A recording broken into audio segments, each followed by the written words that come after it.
Ah yes, Roblox. It's a wonderful place. Full of weird hobbies, massive role-playing games that often lead to server troubles, tower defense titles featuring very original IPs, this, and of course, a really cool RPG with Earthbound and Paper Mario inspirations, rivaling those games and others in the genre such as Bug Fables. This is Block Tales, a Roblox game developed by Spacebound Moonbase. Play the task of going on a journey to retrieve the sword fight on the Heights swords, battling their way through a whole host of dangerous enemies and interesting characters along the way. Admittedly, this does sound like an advertising pitch, but it's just because I think this is the best game on the website and I encourage everyone to go play it if you haven't already. And make sure to put the link in the description, because after all... And if I may be a bit shameless for a second, why not like and subscribe while you're down there? I'm sort of trying to revive this channel for about the umpteenth time, and I've got a lot more challenge videos in the works, so I hope you'll stick around, I guess. Getting back on topic, this is a challenge video, so the question I'm trying to answer is... Can you beat Block Tales without using SP? The rules are as simple as can be, just don't use SP. Huh, that rhymes. I should become a rapper or something. Moves and abilities that cost SP tend to be stronger than our base attacks, or have some sort of fancy attribute that makes them worthwhile, like applying a status effect, piercing enemy defense, or even healing us, on top of the usual boosted damage dealers. Of course, since we can't use any of that, we're left to fend for ourselves with the base moveset, and we can only rely on items for healing. It's going to be difficult, so how about we just get into the game? Why wait? Well, before we start, actually, here's a quick disclaimer. This video only contains the prologue and chapter 1, and was recorded before chapter 2 even came out. Yeah, I've been sitting on this footage for a while. If something's different from the most recent version, that's why. And hey, if this video performs well, or if I feel like it, I'll do this challenge for future chapters as well. I have already recorded the footage for chapter 2, so why not? The game starts off when we're very eepy sleepy, being so rudely awoken by this penguin who calls himself Tutorial Terry. Now I won't have anyone interrupting my slumber, in my bed, in my room, so let's just...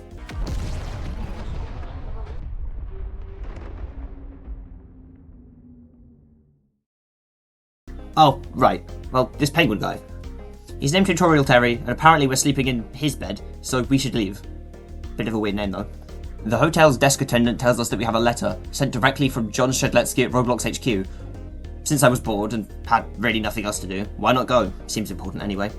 And so begins the prologue with the very lovely PNG intro screen that admittedly was updated in future demos. Does look pretty silly, though. Rolling our way through the town of Bizville leads us to Roblox HQ, which seems to have been taken over by the little creatures. So let's just do the natural thing and kill them all. If they're all small noobs, does this mean they're my relatives? Am I attacking my family? If they're fighting me, am I really one of them, or am I just a fraud?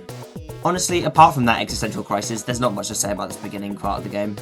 We don't actually have any moves or abilities that would cost SP, so obviously the challenge isn't going to be affected, but I thought I'd talk about it anyway because this game is very cool. With the creatures defeated, my crisis finally gotten over, and a good bit of ticks to my name. Rip ticks. Rest in peace. We run into Shedletsky being harassed by these two noobs, red and blue specifically. Because they're red and blue. Like Pokemon, yeah! They might be my brethren, but apparently they didn't see sense and decided to attack. Perhaps I am an imposter. Being only the first mini-bosses though, they're sort of like a walk through London on a cold winter's morning. Relaxing, peaceful, and full of murder. Once we take them down, thanks to our balls, we get given a sword. Oh, a stabling implement. Guess this really is London. The sword does 2 damage in 1 hit, as opposed to the ball's 1 damage across 2 hits. One doesn't overshadow the other, as each have their own uses. For example, flying enemies can't be hit by the sword, but spiky enemies can't be hit by the ball. With the sword obtained, we can bash down some wooden planks, defeat a couple enemies, cross a bridge, and find Tutorial Terry. Great. Though instead of murdering us this time, he gives us a power stab card and a tutorial on the card system, which I denied because I know everything. Basically, you can equip cards to access those special SP moves that I mentioned in the intro. As well as this, cards can give us other attributes like increased defense, or passive healing, or even funny sound effects, so not all of them are useless for this challenge, just most of them. More travelling through planes, more killing enemies, what more could you want? Well, if you did want more, there's actually nothing else to see. Given that we're still in the prologue, it's not exactly going to be difficult, or very interesting. Eventually though, there is something to worry about in the form of Noobador. Red and Blue have returned with some backup, and whilst the 2 little guys go down with a couple swift smacks from our balls, Noobador won't be going down without a fight. Well, at least the biggest fight we've seen so far, which still isn't much. Kind of funny to be playing this game with a noob avatar given the amount of noob characters in this game. Also, my avatar is very cool and you cannot disagree. This fight is important because not only is it the final boss of the prologue, but it also awards us our first level up.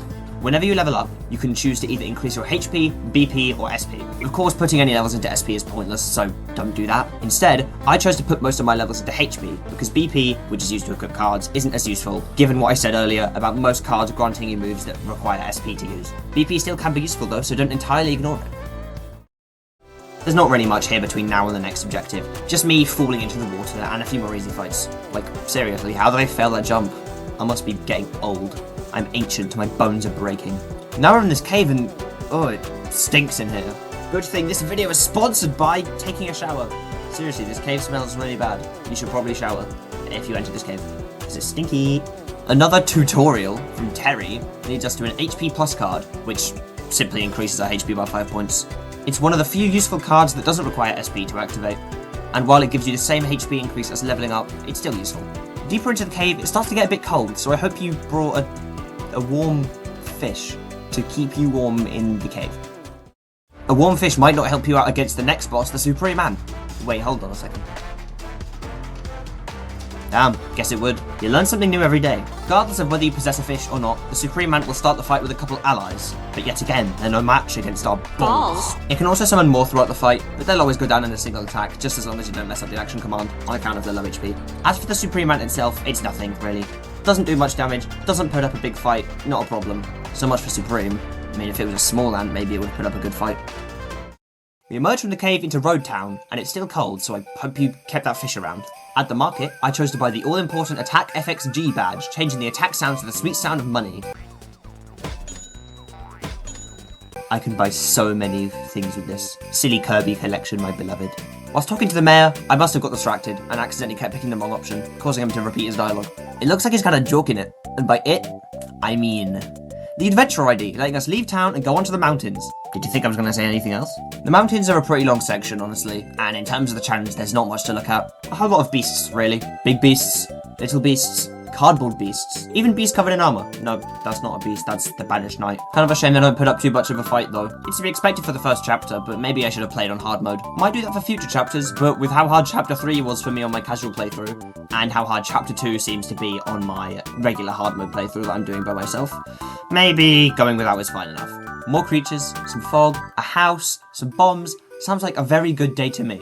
But what would make this day even better? A strange shape, sort of just floating in the air. Because of the Spiky Killbot's set of very specific attributes, being spiky, flying, and having 4 defense, it's not able to be taken down by any attack from the ball or sword. Thankfully, we have bombs! Yay! It's more of a puzzle boss, if you can really call it that. Looks like it'd hurt if you stepped on it, and it also looks kind of delicious. Like a Lego brick. Plastic. Delicious. Yeah, ice puzzle! Oh, it's over. That was short. In this area, we pick up some dynamite, and then Tutorial Terry shows up, so I know exactly what I'm going to do here.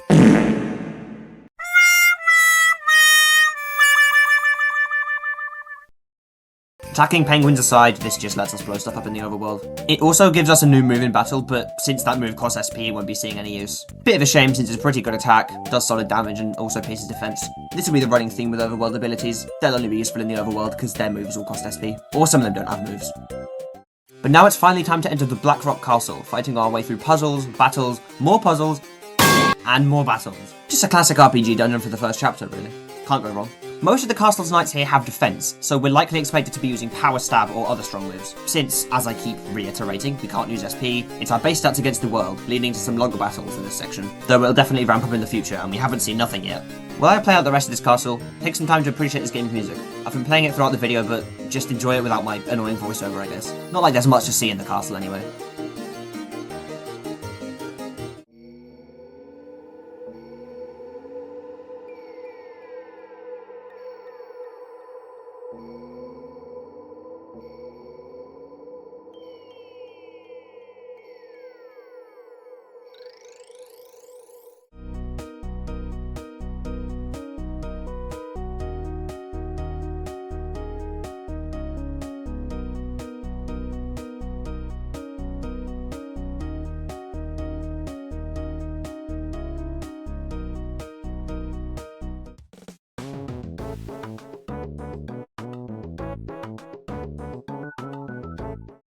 Okay, stop the music and then start it right back up again, because it's time for another boss fight. This is the Sentient Statue, rocking some powerful stats and a really cool battle theme. Seriously, goes hard.